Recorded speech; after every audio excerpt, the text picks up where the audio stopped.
Hi friends, welcome back to our channel. So first అయితే అందరికీ happy Vinayaka Chavithi. So Vinayaka Chavithi అనగానే first మనకు గుర్తుకొచ్చే రెసిపీ ఏదైనా ఉందంటే అది ఉండ్రాళ్ళ పాయసమే. సో వినాయకుడికి ఎంతో ఇష్టమైన రెసిపీ ఉండ్రాళ్ళ పాయసం. సో ప్రాసెస్ అయితే చూడండి. ఫస్ట్ అయితే పిండి ఆ వీడియోలో చూపిస్తున్న కన్సిస్టెన్సీలో కలుపుకోవాలి. సో మా ఇంట్లో అయితే మా అన్న కలిపేసిండు. నెక్స్ట్ మేమందరం కలిసి అయితే తాలికలను అయితే తాల్చాము. సో నేను, మా అన్నయ్య, మా వదిన అందరం కలిసి చేసాము. అయినా దానికైతే 1 అవర్ అలా టైం పడుతుంది. సో తాలికలను అయితే అన్నించుకొని పొడి పిండిలో అయితే వేసుకోవాలి.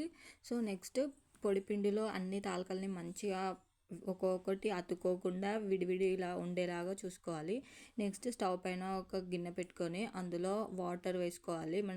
ఎంత క్వాంటిటీతో మనం చేస్తున్నామో దాన్ని బట్టి మనం వాటర్ అయితే వేసేసుకోవాలి. నెక్స్ట్ ఆ వాటర్ కొంచెం వేడైన తర్వాత ముందుగా తాల్చిపెట్టుకున్న తాలికలని కూడా అందులో వేసేసుకొని ఒకటి ఒకటి అతుక్కోకుండా మంచిగా కలుపుతూ ఉండాలి.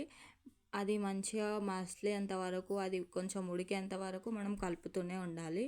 అది కొంచెం ఉడికిన తర్వాత ముందుగా తురిమి పెట్టుకున్న బెల్లం కూడా అందులో వేసేసుకొని బెల్లం మొత్తం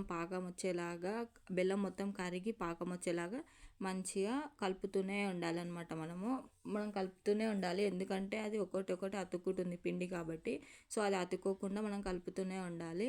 నెక్స్ట్ అది మంచిగా మసిలి పాకం వచ్చిన తర్వాత అందులో అయితే మనకు కావాలంటే మనం సోంపైన వేసుకోవచ్చు.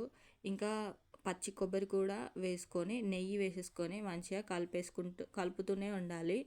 అది మంచిగా పాకం వచ్చిన తర్వాత కూడా ఇంకా కొంచెం లూజే ఉందనుకుంటే మనం పిండిని కూడా కొన్ని వాటర్ వేసి కలుపుకొని అందులో వేసేసుకుంటే కొంచెం గట్టిగా అయిపోతుంది అనమాట. సో మీకు గ్రేవీ లూజ్గా కావాలంటే ఇలా ఉంచుకోవచ్చు, అలా కావాలంటే అలా కూడా చేసుకోవచ్చు.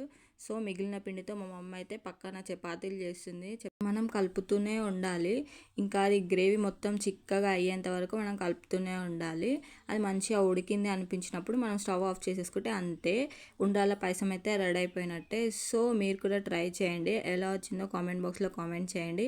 Thank you for watching. Please do subscribe my channel. వీడియోని లైక్ చేయండి, షేర్ చేయండి, కామెంట్ చేయండి, నా ఛానల్ని సపోర్ట్ చేయండి. Thank you.